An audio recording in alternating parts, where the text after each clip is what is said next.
Levante seu rosto, me dê de presente a sua atenção. Eu prometo que serei muito objetivo, mas fiel àquilo que o Espírito de Deus impartiu ao meu espírito para compartilhar nesta linda festa onde nós nos reunimos de várias cidades para aqui adorarmos a Deus e ouvirmos a sua palavra.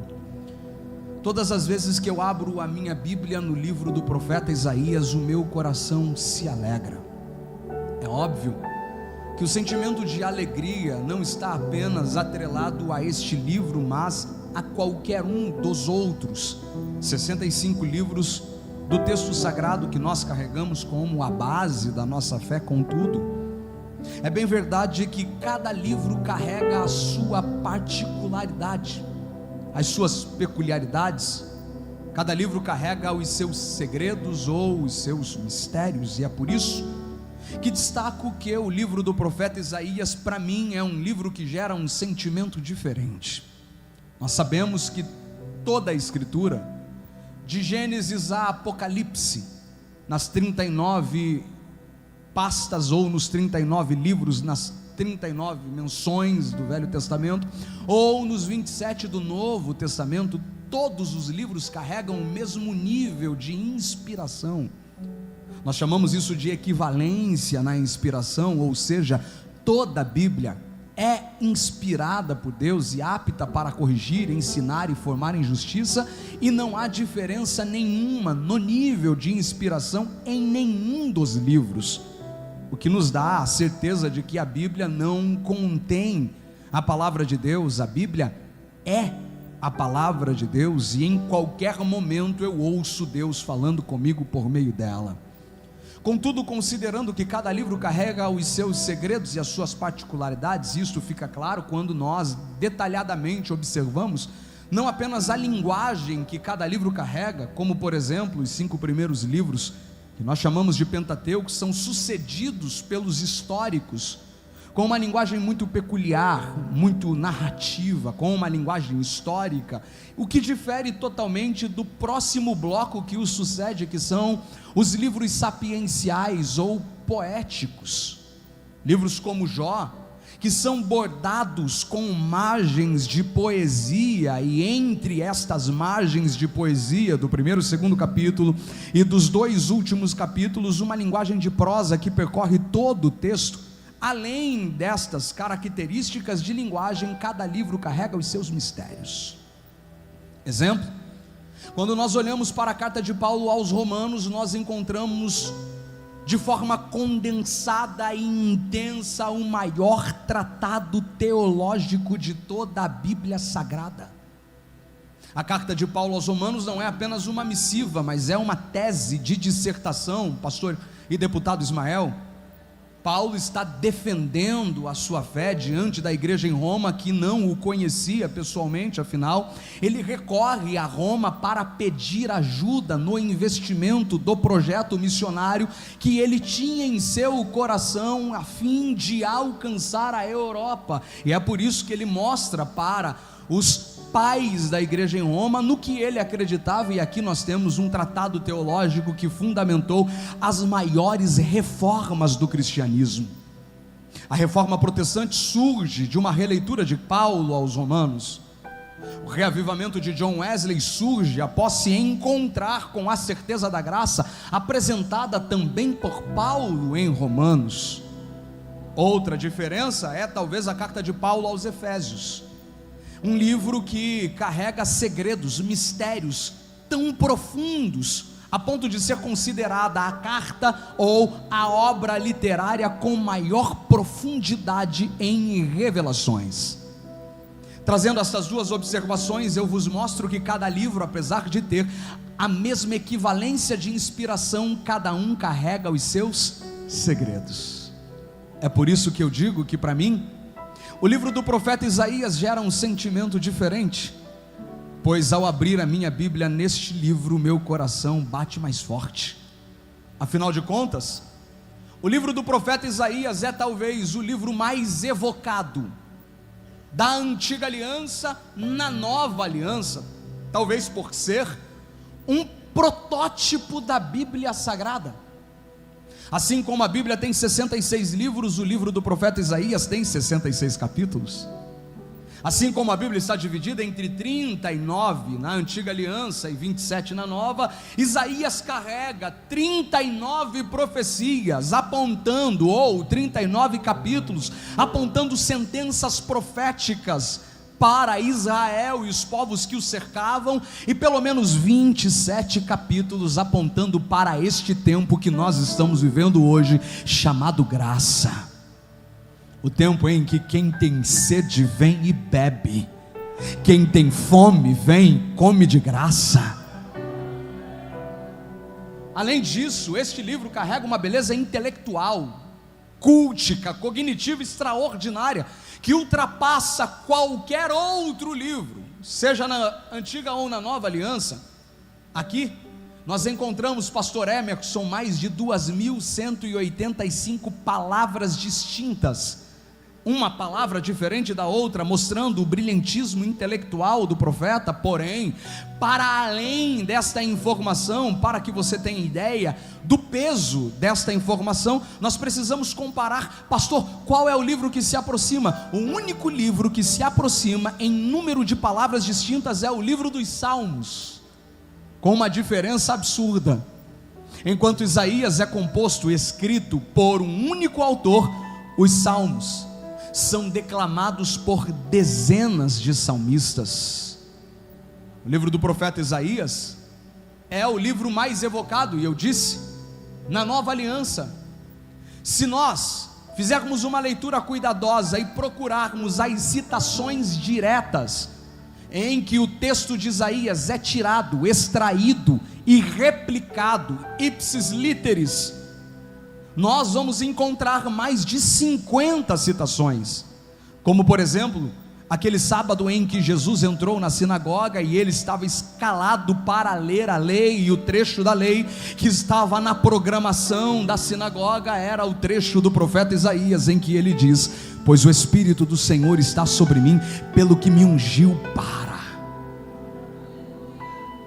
De forma direta, 50. De forma indireta, são mais de 100 citações, em que o pensamento, a ideia, os vaticínios deste profeta são replicados, são explicados de outras maneiras. Se nós somarmos todos os outros livros dos profetas maiores, os 4, se nós somarmos os outros 12 profetas menores, todos eles juntos não chegam perto da quantidade de vezes em que Isaías é citado, mostrando a autoridade profética desta obra. E nós poderíamos passar aqui mais alguns minutos falando sobre a beleza do livro de Isaías. Contudo, não é apenas as suas características literárias que me fascinam. Se tem algo que faz o meu coração bater mais forte ainda, é a história deste profeta. E eu não sei se vocês gostam de história, mas se tem alguém apaixonado pela história de alguém que Deus escolhe, esse alguém sou eu. E é por isso que nessa noite eu quero compartilhar uma história que talvez pareça ser diferente da tua, mas que você vai descobrir que está estritamente ligada com a minha e com a sua história. E eu preciso saber aonde estão aqueles que querem ouvir Deus falar pela história de Isaías. Ligue o botão dessa máquina chamada imaginação, empreste a sua mente ao Espírito Santo e vamos viajar para a história deste profeta. Até porque a história deste homem possui pelo menos 3 características totalmente antagônicas à história de qualquer jovem da Umadesp que me ouve aqui na noite deste sábado, ou pelo menos da maioria. O primeiro ponto de desconexão, de contraste antagônico à minha história é que Isaías recebe de Deus e da vida o privilégio de nascer em uma família rica. Eu não sei você, mas eu acredito que a maioria dos que me ouvem, assim como eu, não tiveram o privilégio de nascer em uma família rica.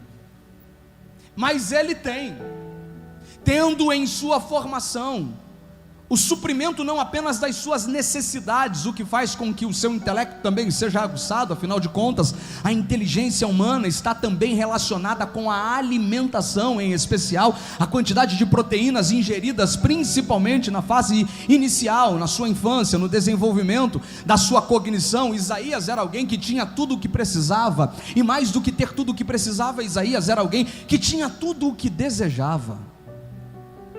Além de nascer em uma família rica, Isaías tem um segundo privilégio. Ele nasce em uma família real. Carregava sobre o seu sangue as características genéticas da realeza. Para os amantes da história bíblica, alguém vai dizer: pastor, o que ele era do rei? Primo? Sobrinho? Não sei. Independente de qual era o nível de parentesco com o trono, Isaías era alguém de sangue azul, alguém que tinha acesso ao palácio, pois era da família do rei, integrante da família real. E eu não sei se tem alguém aqui que seja da família de algum rei, mas isto difere a história de Isaías da nossa. Porém, eu disse que Isaías teve 3 privilégios. Quantos privilégios eu disse? Falta o terceiro. Qual é, pastor? Respondo: Isaías nasce judeu. Talvez para nós hoje essa informação não seja tão relevante, porém, Isaías está nascendo no tempo da lei, onde as manifestações de Deus eram esporádicas e aconteciam quase que exclusivamente por meio do povo que Deus escolhe na terra para chamar de seu povo, e para a partir deste povo revelar a sua glória ao mundo. Ou seja, nascer judeu na dispensação da lei é nascer debaixo de promessas absurdas, é carregar sentenças estabelecidas por Deus e pelos céus, que transcendem a lógica humana. É saber que jamais seria alguém normal, pois todo judeu ao nascer sabia quem era o seu Deus e quem ele era diante deste seu Deus. Mais do que isso, tinha convicções que este Deus havia feito alianças, e estas alianças garantiam privilégios tais como: eu serei o teu Deus e você será o meu povo. Abençoarei os que te abençoarem, mas amaldiçoarei aqueles que te amaldiçoarem. Em ti serão benditas todas as famílias da terra. Aonde você pisar será teu por direito. Quem vier contra ti virá contra mim. Eu serei o teu escudo para te proteger e a tua espada para lutar por você. Na verdade, eu serei o que você precisar. Se cura, eu serei o Jeová Rafá. Se providência, eu serei o Deus da tua providência. Se justiça, eu também serei a tua justiça. Mas se paz, eu serei o Deus da tua paz. Eu serei aquilo que vocês precisarem, e quem vier contra vocês virá contra mim, porque eu serei o teu Deus e você será o meu povo.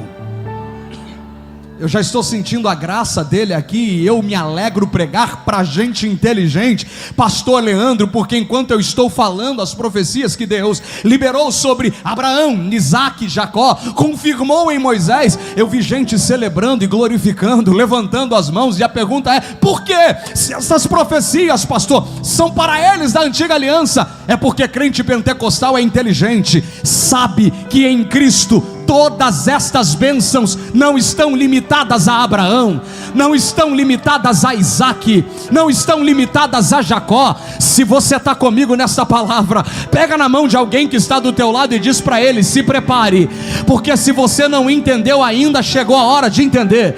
Tudo isso que Deus prometeu para eles, tudo isso que Deus anunciou para eles, tudo isto que Deus garantiu na história de Israel para o povo hebreu, não acabou nas páginas da velha aliança, porque em Cristo todas estas bênçãos recaíram sobre a tua vida, sobre a tua história, sobre você também.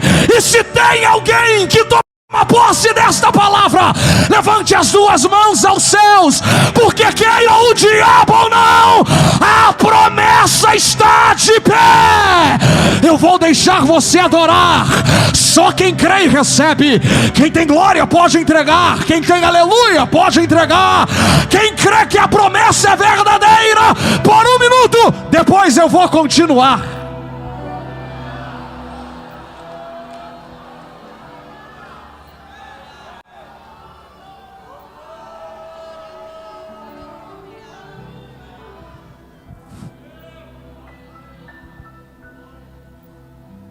É aqui que nós começamos a perceber que estes 3 pontos de distanciamento da história de Isaías não fazem com que a história de Isaías se difira da nossa. Por quê, pastor? Porque apesar de ter estes 3 privilégios, Isaías era alguém igual a você, igual a mim, alguém que tinha sede de conhecer este Deus de perto.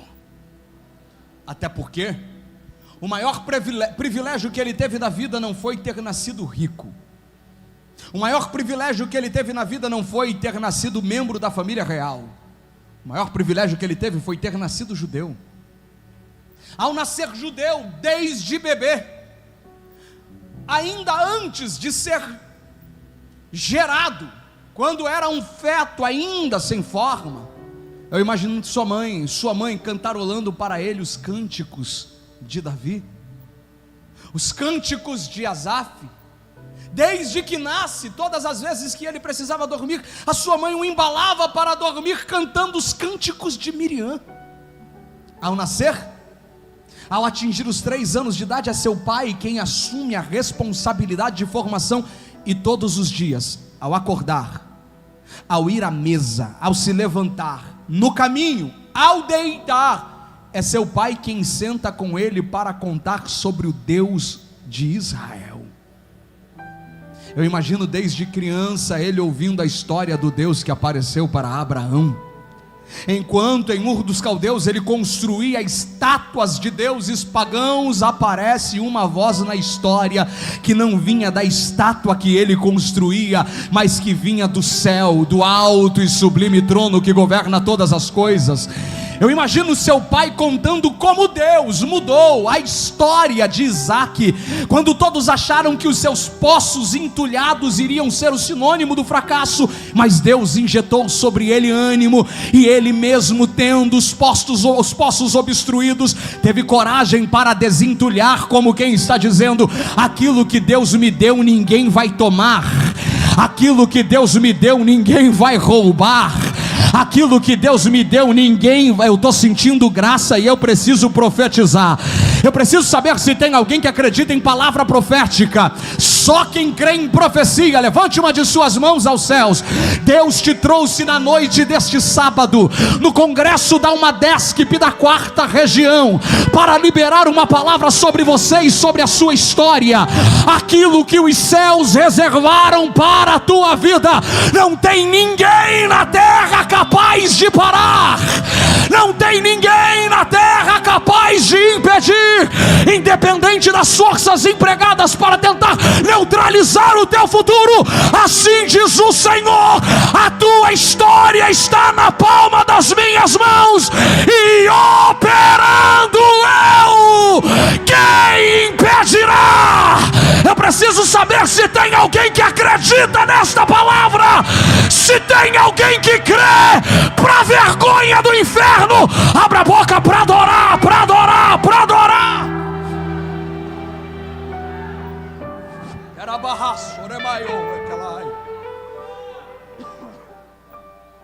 Imagina o seu pai contando como Deus apareceu na sarça.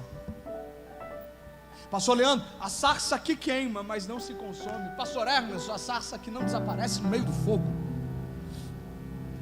Como Deus visitou seus pais durante 40 anos no deserto e mostrou para Faraó e seus asseclas que só o Senhor é Deus. Só o Senhor é Deus. Eu imagino o coração de Isaías batendo mais forte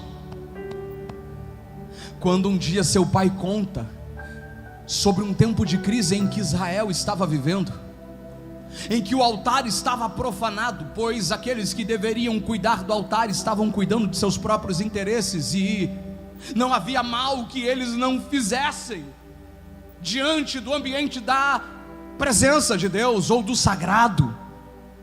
A crise era tão grande que Israel estava perdendo seus territórios do lado de fora. 5 cidades já haviam sido tomadas pelos filisteus. Não haviam espadas em Israel, e o desespero era tão grande porque o símbolo da santidade estava profanado.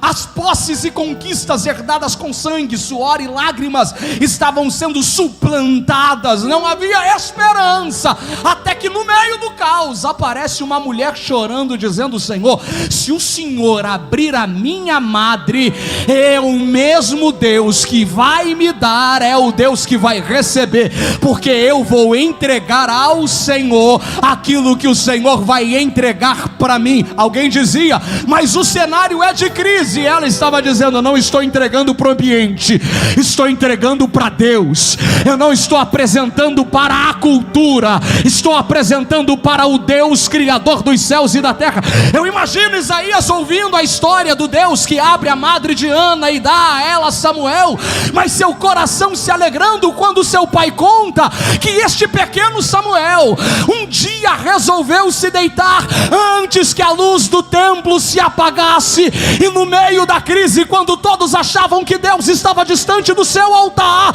a voz de Deus ecoa no quarto do pequeno Samuel.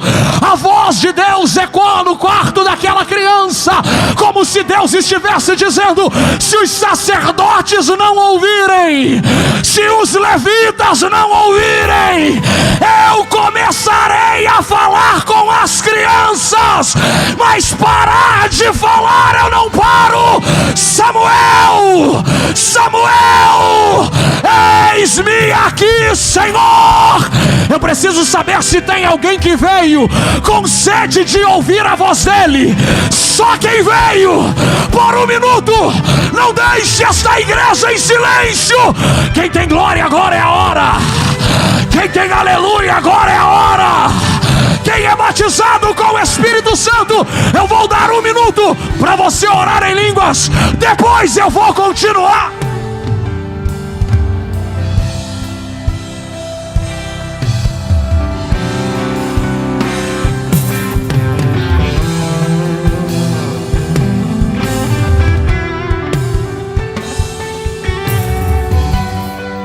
Pega na mão deste jovem que está do teu lado. Pega na mão dessa moça. Eu preciso continuar, mas não posso sem antes liberar esta palavra, pastor Emerson. Segura a mão deste moço, segura a mão desta moça, levante a mão dele bem alto. Isso, levante a mão dela bem alto. Por que, pastor André? Porque do lado de fora o mundo está tentando imbecilizar a nossa geração. Do lado de fora o mundo está tentando desconstruir a nossa capacidade cognitiva. Do lado de fora a contracultura está olhando para nós e está tentando dilacerar as nossas bases, os nossos princípios. E é por isso que tem gente cedendo à pressão desta cultura, apontando o dedo para nossa geração, dizendo que esta é a pior geração, que esta é a geração que viverá o fracasso, a geração do conformismo e da comodidade. Porém, na noite deste sábado, eu prego para uma geração que está de mãos dadas, não pelas praças desta cidade, não pelas esquinas desta cidade, que não está ocupando os bares de Santa Catarina, as casas noturnas deste estado, mas que veio à casa de Deus, está nos átrios do Senhor. Esta geração é a geração que Deus está levantando para ser resposta para este tempo. Queira o diabo ou não, na noite deste sábado, Deus vai começar a tomar a mão de jovens aqui. Vai começar. Vai Uia para Calahaya, Uia Caramandara Bahai. Jesus vai começar a derramar uma porção tão grande da glória dele, que jovens orarão em línguas pela primeira vez. Quem crê? Quem crê? Já começou. Glória, glória, glória. Aonde Onde tiver um jovem pentecostal, abre a boca para adorar.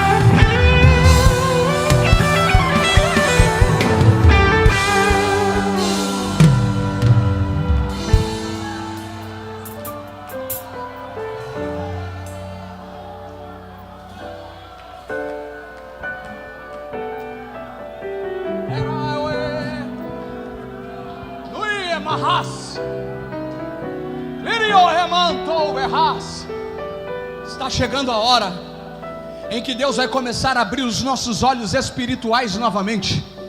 Está chegando a hora em que nós voltaremos a ouvir o som do céu ecoando nas nossas reuniões. Está chegando a hora em que nós voltaremos a saber qual é a programação do início do culto, mas teremos dificuldade de saber se ela vai ser concluída como planejamos. Está chegando a hora em que os nossos adolescentes voltarão para casa nos braços dos pais, falando em línguas estranhas. Está chegando a hora em que uma geração que não se corrompeu, que não cedeu, que não abaixou a guarda, será visitada por uma apoteose da glória. Você vai voltar para a sua escola, para a sua faculdade, para o seu trabalho, cheio da glória dele, cheio da glória dele. Quem crê? Quem crê? Só quem tem sede por esta glória, comece a clamar agora. Clame, clame, clame. Por um minuto eu vou deixar você clamar. É para quem crê, é para quem acredita. Haverá uma avalanche de glória aqui em Joinville. Jesus vai tomar a vida de gente aqui. Clame, clame, clame, clame. Glória. Urabakalahai, Urakalamandara Bakalahas, Uriakalamanduri Bikala Bahaya. Clama, clama, clama, clama. Clama uma desquipe. Clama uma desquipe. Clama uma desquipe. Depois eu vou continuar.